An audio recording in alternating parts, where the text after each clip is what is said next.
বাংলার আদি পুরুষ শিব পরমেশ্বর ভগবান নর্তেশ্বর, সেই নর্তেশ্বরকেই আমরা নৃত্যের গুরু হিসেবে বাংলার জনমানুষে পৌঁছে দিতে চাই। আমরা চাই বিলুপ্ত প্রায় বিস্তৃত প্রায় এই নৃত্যরত শিবজিকে আবার বাংলার নতুন প্রজন্মের কাছে উপস্থাপিত করতে। তাই আমাদের কার্যক্রমের নাম আমরা রেখেছি নর্তেশ্বর নৃত্য উৎসব। বাংলায় নর্তেশ্বরের দুই পাশে দণ্ডায়মান থাকেন দুই পত্নী, দক্ষিণ ভাগে মকর বাহিনী গঙ্গা এবং বাম ভাগে সিংহ বাহিনী উমা। মূল দেবতার আশেপাশে দেবতাদের আবরণ করে রাখেন অন্যান্য দেবতারা। এমনই আমাদের নর্তেশ্বর। উদ্বোধক রূপে এখন কথা বলবেন ডক্টর আশিস গিরি। মঞ্চে উপবিষ্ট সমস্ত শ্রদ্ধাভাজন এবং এই প্রেক্ষাগৃহে আপনারা যারা দর্শক হিসেবে উপস্থিত আছেন, সবাইকে পূর্বাঞ্চল সংস্কৃতি কেন্দ্র এবং সংস্কার ভারতী পশ্চিমবঙ্গের পক্ষ থেকে আমি আমার আন্তরিক শ্রদ্ধা, শুভেচ্ছা ও ভালোবাসা জানাই। আমরা অত্যন্ত গর্বিত, বিশেষ করে ভারত সরকারের সংস্কৃতি মন্ত্রকের অধীন পূর্বাঞ্চল সংস্কৃতি কেন্দ্র গর্বিত আজকে সংস্কার ভারতী সহযোগী হিসেবে আমাদের এই মঞ্চে একটি অভিনব অনুষ্ঠান এবং উদ্যোগের সাক্ষী রাখার জন্য। অভিনব এই কারণে, আমরা ভারত সরকারের যে সমস্ত সংগঠন সাহিত্য, সংস্কৃতি, কলা বিকাশের জন্য নিয়োজিত, তার মধ্যে পূর্ব ভারতে অন্যতম পূর্বাঞ্চল সংস্কৃতি কেন্দ্র ভারত সরকারের নীতি নির্দেশ অনুযায়ী গত কয়েক বছর ধরে ভারতবর্ষকে পৃথিবীর বুকে অন্যতম একটি সাংস্কৃতিক হাব হিসেবে গড়ে তোলার জন্য মাননীয় প্রধানমন্ত্রীর নির্দেশ এবং নেতৃত্বে যে সাংস্কৃতিক বিকাশের কর্মসূচি রূপায়ণ করছি, তার মধ্যে অন্যতম একটা দিক হল বিলুপ্ত লোককলা উৎসব। গত কয়েক বছর ধরে ভারত সরকারের সংস্কৃতি মন্ত্রক দেশের বিভিন্ন প্রান্তে হারিয়ে যেতে বসা আমাদের সাংস্কৃতিক এবং আধ্যাত্মিক যে সমস্ত ঐতিহ্য মানুষের সমাজ বিকাশের অন্যতম সহায়ক, সেই ঐতিহ্যগুলোকে তুলে ধরার জন্য বিশেষভাবে প্রয়াসী। সেই প্রয়াসের দৃঢ় পদক্ষেপ আজকে সংস্কার ভারতী গ্রহণ করল বাংলার বুকে। কারণ সংস্কার ভারতী একমাত্র সামাজিক এবং সাংস্কৃতিক সংগঠন যারা সঠিকভাবে অনুভব করেন সমাজকে প্রগতিশীলতার সঙ্গে, সমাজকে দ্রুততার সঙ্গে বিকাশের দিকে নিয়ে যেতে গেলে সমাজের অন্যতম সফট পাওয়ার সংস্কৃতিকে আরও বেশি দৃঢ় এবং সচেতন করতে হবে। সেই লক্ষ্যে শ্রদ্ধেয় নীলাঞ্জনাদি যেভাবে বললেন, বিগত কয়েক বছর, কয়েক দশক ধরে সংস্কার ভারতীর মতো জাতীয়তাবাদী সংগঠন যেভাবে কাজ করে আসছে, তার সহযোগী হতে পেরে ভারত সরকারের পূর্বাঞ্চল সংস্কৃতি কেন্দ্র গর্বিত, গর্ব অনুভব করে।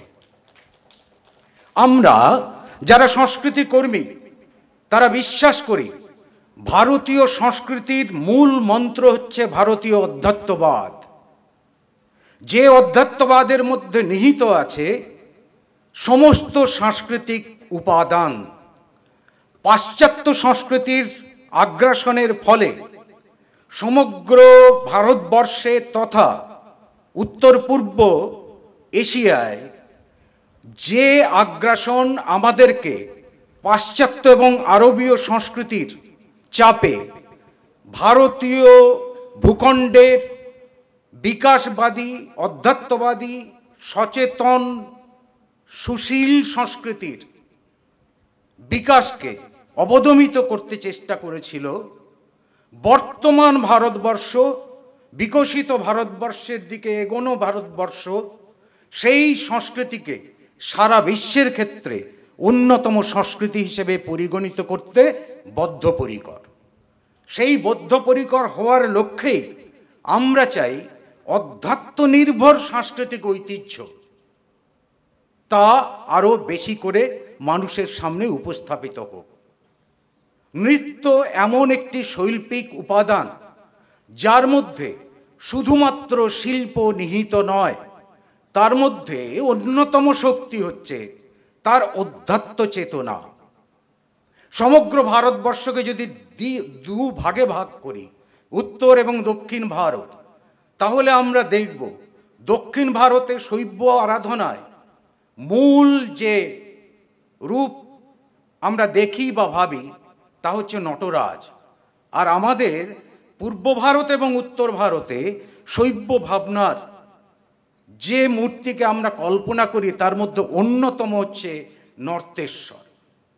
নৃত্যের মধ্যে যে অধ্যাত্ম চেতনার মৌলিক উপাদানগুলো বিশেষভাবে প্রস্ফুটিত হয় তা দক্ষিণ ভারতের যে শাস্ত্রীয় নৃত্যশৈলীগুলো আছে তা ভরতনাট্যম, কথাকলি, মোহিনীঅট্টম, ওডিশি, কুচিপুডি ইত্যাদির মধ্যে যেরকম নটরাজের প্রতি নিবেদিত নৃত্যশৈলী, মুদ্রা, প্রক্ষেপণ ইত্যাদি ঘটে, তেমনি আমাদের উত্তর পূর্ব এবং পূর্ব ভারতের নৃত্যশৈলী, প্রচলিত নৃত্যধারাগুলি নর্তেশ্বরকে নিবেদিত উপাদান এবং শৈলীতে পরিপূর্ণ।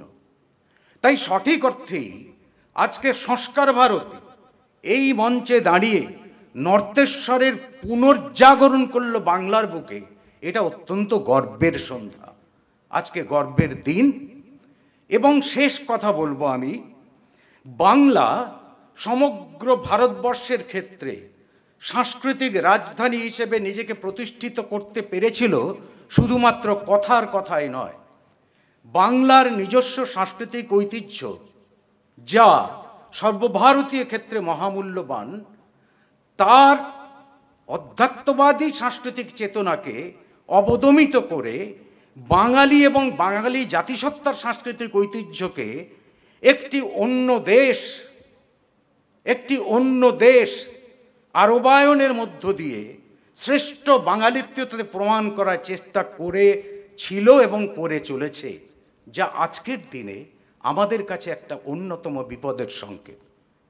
আমরা তাই এই বাংলার বাঙালিরা আরও বেশি আজকে সচেতন হওয়া উচিত বাঙালির অধ্যাত্ম সচেতন, লৌকিক এবং পরিশীলিত সমাজের সাংস্কৃতিক ঐতিহ্যগুলোকে আরও বেশি করে বাঙালির এই হিসেবে তুলে ধরার।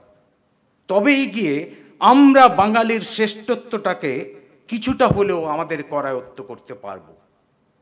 আমি অত্যন্ত গর্বের সঙ্গে এটা অনুভব করি এবং বলছিলাম তিলককে যে বাংলার যদি কোনো জাতীয় দেবতা হওয়া উচিত ছিল তা হচ্ছেন শিব। বাংলার যদি কোনো জাতীয় উৎসব হওয়া উচিত ছিল তা হচ্ছে গাজন।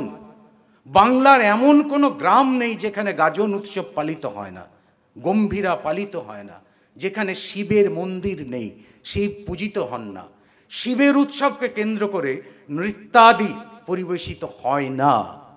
তাই বাংলার ঐতিহ্য, বাঙালির বাঙালিত্ব, বাঙালি জাতিসত্তার বিকাশ, বাঙালি জাতিসত্তার অহংকার, সর্বশ্রেষ্ঠ দেবাদিদেব যিনি মানবায়িত হয়েছেন বাংলায়, তিনি হচ্ছেন শিব। তাঁর আরাধনা তথা বিশেষভাবে তাকে আবিষ্কার করার এই শুভ প্রচেষ্টার প্রতি আমি নতমস্তকে শ্রদ্ধা জানিয়ে আমার বক্তব্য শেষ করলাম।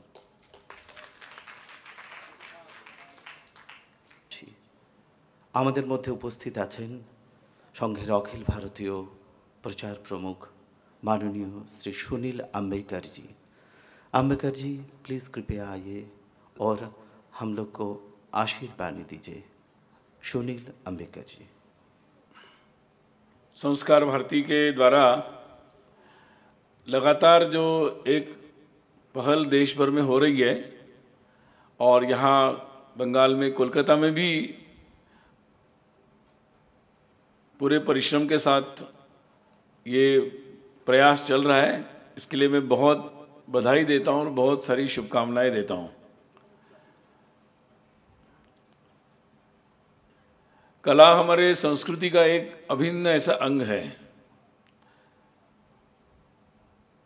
और हमारी कला जो है वो हमारे आध्यात्म से जुड़ी है।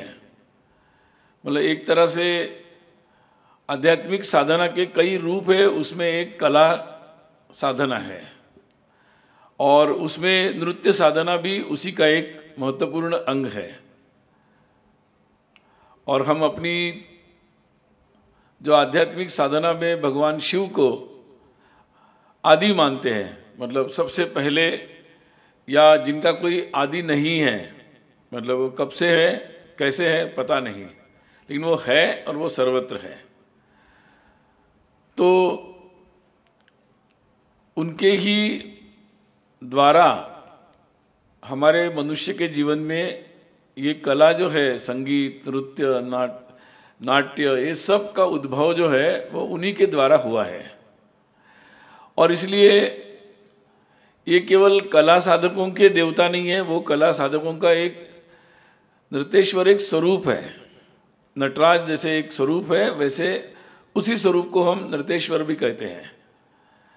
तो एक बहुत गहन ऐसी साधना है और आज के समय में भी नई पीढ़ी तक ये हमारे साधना की जो गहराई है, द डीपेस्ट जो पार्ट है उसको हम अभी भी उसकी साधना कर रहे हैं, लेकर जा रहे हैं। अभी आप जानते होंगे कि मनुष्य के जीवन में इन सब बातों का बड़ा महत्व है। देश विदेश में भी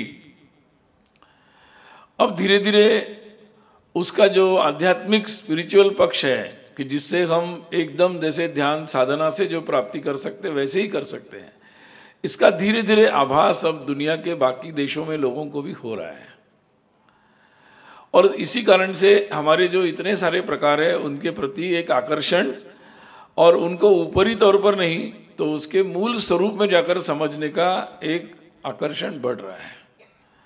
आजकल हमारे देश के लोग जब बाहर जाते हैं तो उनको वो आर्टिफिशियल इंटेलिजेंस के बारे में नहीं पूछते हैं, उनको पूछते भारत के बारे में, भारत की भाषा के बारे में, भारत के नृत्य कला के बारे में, भारत की आध्यात्मिक साधना के बारे में, योग के बारे में, मेडिटेशन के बारे में, ये सब पूछते हैं। और इसलिए जब हमारे नए नए लोगों को जो विदेश पढ़ने जाते हैं उनको शायद बहुत कम लोगों को ये पता होता है, तो फिर वो गूगल सर्च करते हैं और कुछ जानकारी इकट्ठा करते हैं, इधर फ़ोन करते हैं, जानकारी लेते हैं और कुछ जानकारी देने का प्रयास करते हैं, और उन्हें ये अनुभव होता है कि अब हम प्रतिनिधि बन गए भारत के इस महान परंपरा के। और इसलिए मुझे लगता है कि आज के समय में ये एक बहुत ही महत्वपूर्ण हिस्सा हमारे देश के विकास का हुआ है। कई लोग देश के विकास को केवल आर्थिक और शहरीकरण, इंडस्ट्री तक ही मानते हैं, लेकिन जिस समाज का ये सांस्कृतिक पक्ष अगर मजबूत नहीं है तो लंबे समय तक उस सारी सुविधाओं को वो गलत तरीके से गलत दिशा में ले जाता है। और जिस समाज के पास ये सांस्कृतिक आधार रहता है, जैसे कि हजारों वर्ष तक हमारे पास था, इस कारण से अपार समृद्धि और अपार क्षमताओं के बाद भी हम अपनी सांस्कृतिक और अपनी सभ्यता को हम नहीं गंवाएं, नहीं छोड़ें, हम वैसे ही रहे, बिल्कुल वैसे। तो आने वाले समय में भी हमें ऐसा रहना है, तो ये सबकी साधना उसकी ज़रूरत है। और इसके लिए आप लोगों ने जो ये साधना का मंच सजाया है ये बहुत महत्वपूर्ण है।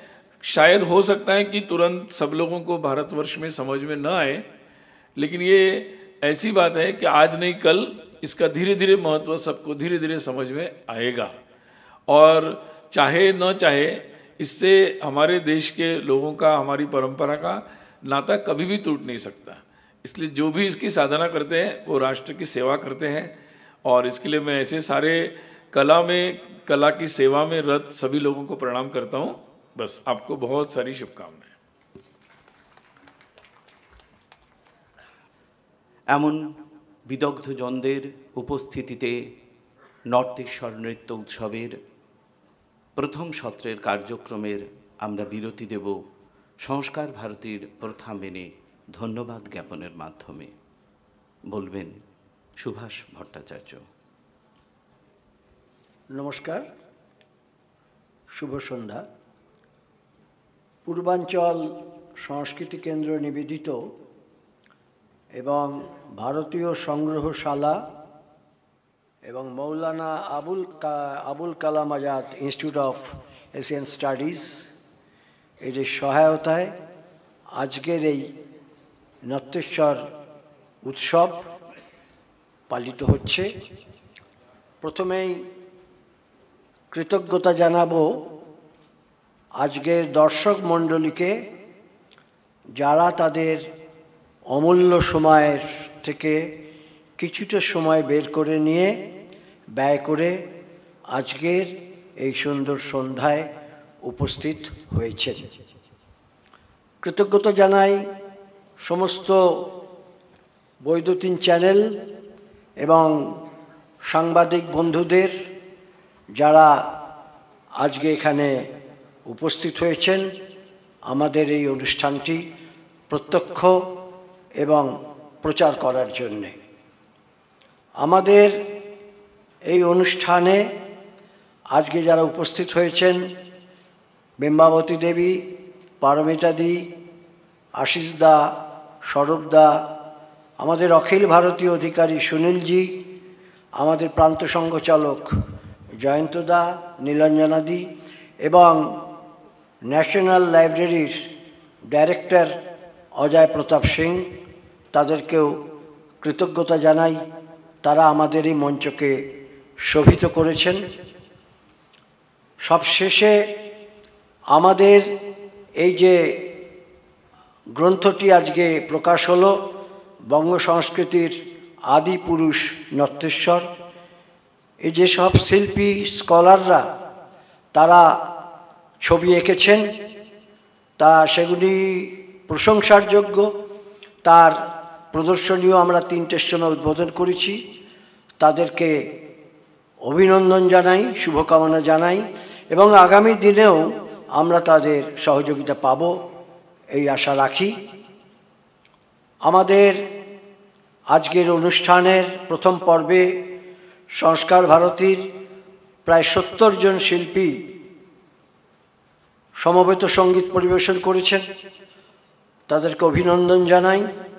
এবং আমাদের এই অনুষ্ঠানে প্রায় 70-80 জন নৃত্যশিল্পী যে আজকের এই নৃত্য উৎসবে অংশগ্রহণ করছেন, তাদের অভিনন্দন জানাই। এবং সবশেষে আমাদের সংস্কার ভারতী নিজেদেরই কাজ, আমাদের সংস্কার ভারতীর সাধারণ সম্পাদক তিলকদার নেতৃত্বে সমস্ত কার্যকর্তা বেশ কিছুদিন ধরে পরিশ্রম করে এমন একটি সুন্দর আয়োজন করেছেন তিলকদার নেতৃত্বে। তাই সমস্ত সংস্কার ভারতীর কার্যকর্তা শিল্পীদেরও আমি অভিনন্দন জানাই, শুভকামনা জানাই। এই বলে আমি সবাইকে কৃতজ্ঞতা জানিয়ে আমার কথা শেষ করলাম।